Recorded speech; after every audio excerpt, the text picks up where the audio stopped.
What's up guys, Josef Rakich from josefrakichfitness.com and welcome to today's video. In this video I'm going to answer your questions. So I did a post up on my Instagram page and I said ask me anything. I got a lot of questions, so right now I'm going to answer as many of them as I can. First question: are your non-keto meal plans easy to meal prep weekly? Yes, they are super easy and super convenient, because to me the most important thing is convenience, and if someone has convenience on a diet, they're more likely to stick to that diet and adhere to the diet, and at the end of the day that is the key to getting results. What is the best time to work out? There is no time to best workout. It makes no difference at all whether you do it first thing in the morning, the middle of the day, or last thing at night before you go to bed. It makes no difference as long as you get the workout in. But what I do recommend is I advise you to do your workout when you have the most energy and you can get the best workout in. So if you feel like you don't have energy in the morning, don't train in the morning. If you feel like you have your energy all at night after you've had a few meals in you, train at night. But again, if you're the complete opposite, train in the morning if that's when you have your highest energy. Sometimes people at the end of the day, they feel drained from work and they feel tired. So it really depends on the individual. But does it matter? No, it doesn't at all. Best way to put on mass: train hard and create a stimulus for that muscle growth, so lifting weights, and consume enough protein, at least 1 gram of protein per pound of your lean body weight, and be in a calorie surplus. Do that, stay consistent, and you'll put on mass. Can I, as a teenager, I'm 15 years old, get muscles? Yes, you sure can. 15 is the perfect age. You're just heading into puberty, so your hormones will be high, testosterone levels will be increasing, so it's the perfect time to get into the gym and start adding some muscle. If you were a regular gym goer, would you buy your fitness plan or just do your own thing? If I was a regular gym goer, I would 100% buy my Josef Rakich fitness plan, because I give you everything that you need to know. Monthly updated meal plans, monthly updated workout programs, extreme ab workouts, extreme fat burning cardio routines. There's 24/7 customer support for myself and my support team. You get access to the private Facebook members only group, which is a great community. Everything that someone needs to get results is literally in my plans and programs, and everything is 100% personalized as well, and that's why my clients get the best and fastest results possible. And it is hard for a lot of people. Like, they get into the gym and they don't know what to eat, they don't know how much to eat, they don't know how much protein, how much carbohydrates and how much fats they need to get the best results. So come to me and I can work it all out for you. Should you cycle creatine? Is it okay when dieting? Okay, so this is two questions. Should you cycle creatine? There is no need to cycle creatine at all. There's been many studies on creatine and it shows no benefits to cycling on and off. So just stay on creatine for as long as you want. Now, is it okay to take when dieting?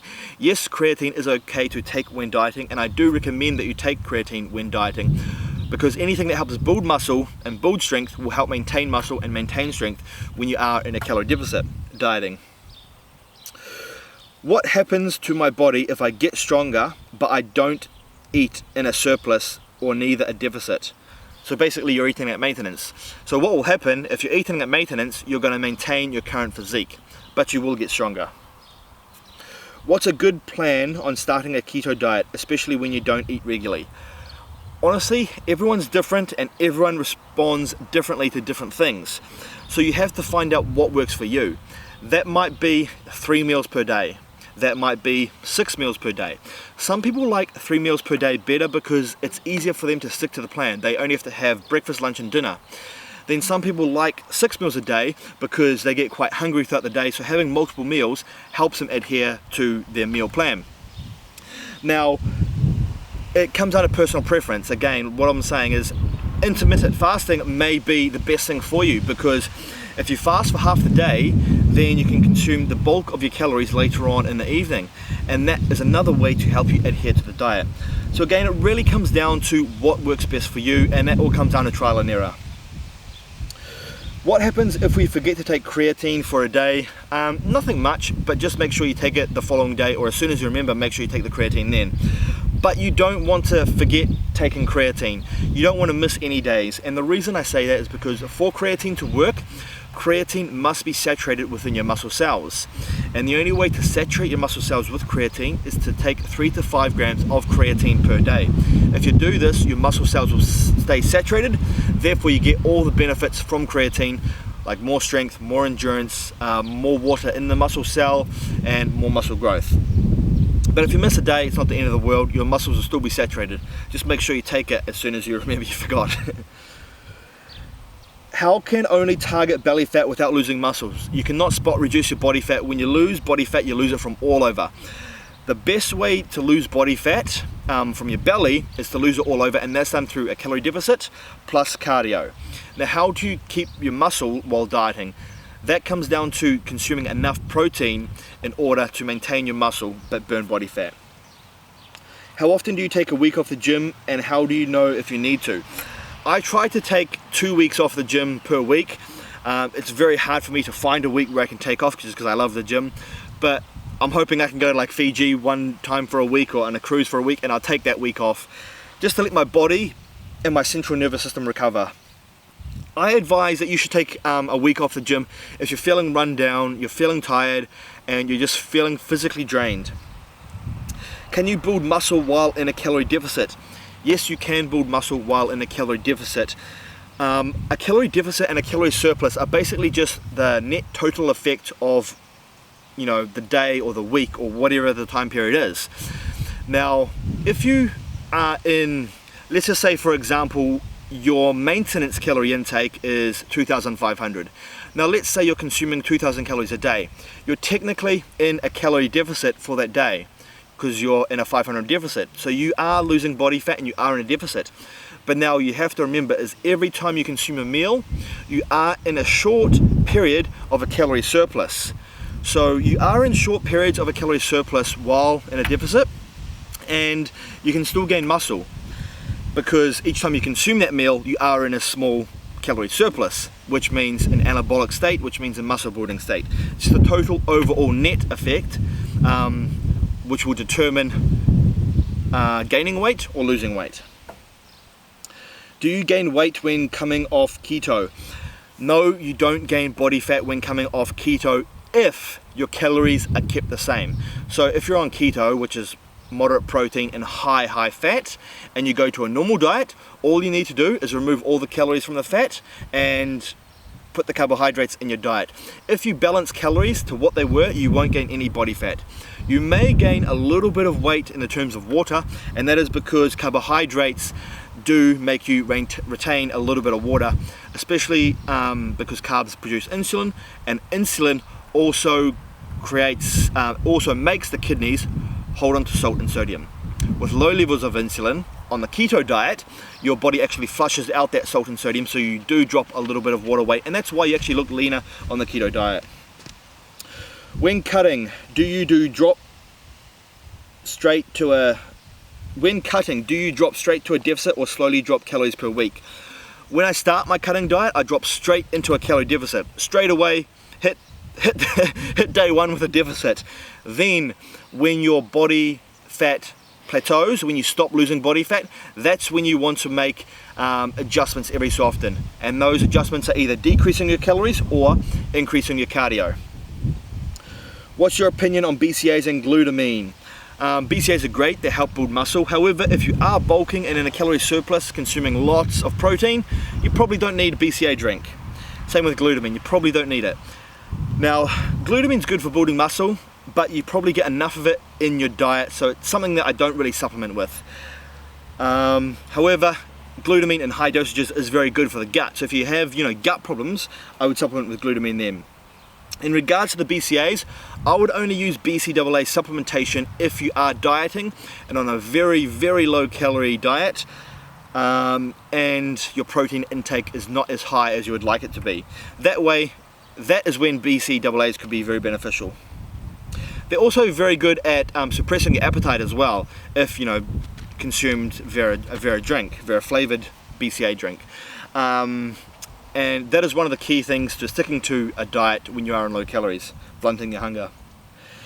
How to get rid of lower back fat. You cannot reduce your body fat, you have to lose fat from all over, like I mentioned once before, and that's done from staying consistent in a calorie deficit. Are stretch marks bad, and how do you prevent them? No, stretch marks aren't bad. Wear them as battle scars. It's a sign of, you know, you can get stretch marks from multiple things actually. So you can get stretch marks from muscle growth. If your muscles grow too fast, you can get stretch marks. It's usually around the pecs or the biceps, and you can also get stretch marks, you know, from excess body fat.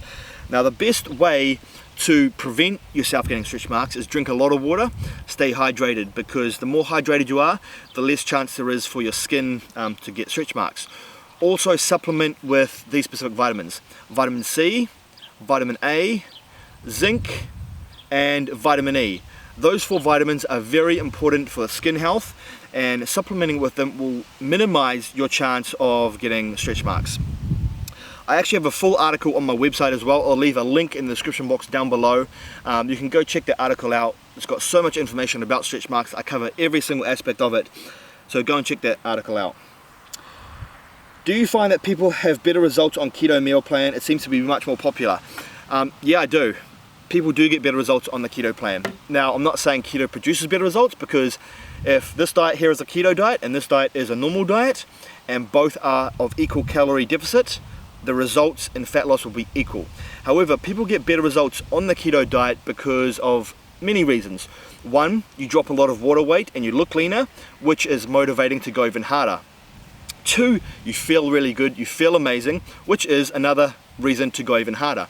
When you're on low calories and low carbs, you feel drained, you feel lethargic. On the keto diet, you can be on low calories and feel amazing. Also, with the keto diet, your appetite's suppressed, your hunger is suppressed, your cravings are gone, which is another reason why people can stick to the keto diet so good. People on the non-keto diet, they have cravings still, and they snack here and there, which defeats the purpose of being on the diet. I also think keto is very good because you literally draw a line in the sand and you don't step over that line. Because on keto you can't have this and you can't have this, and you can't just grab 2 chips from there, or you can't just have that 1 biscuit, because it'll literally kick you out of the ketosis state.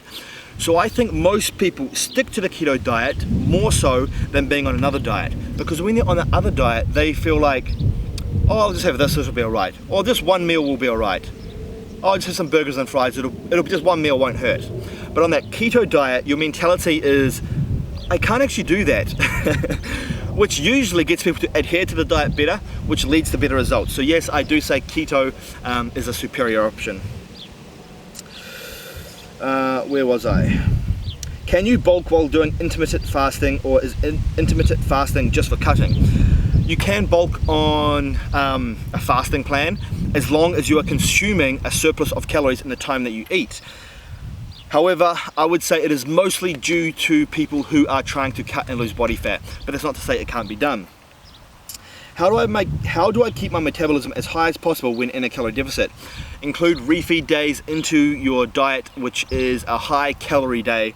For more information on refeeds, I do have a great article. But just to give you a quick overview of what it is, if you are consuming low calories and doing lots of cardio, your body is eventually going to adapt and make that its set point. Your body doesn't want to lose fat, your body just wants to survive. So your body's going to make that its set point.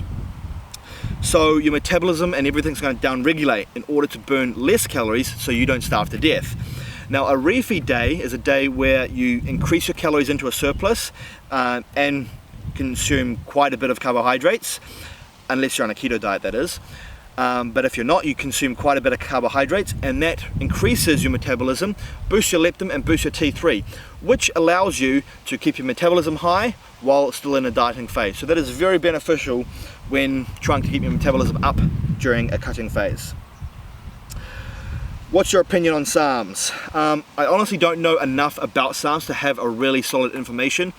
I believe they are legal in most places still, but I honestly think they're pretty much just overhyped and another way for companies to create a product that they can sell. That's just my opinion. I haven't done enough research, so I don't actually know the true hard evidence there. How did you transform your business from one-on-one to doing a global business? I went online and started using social media.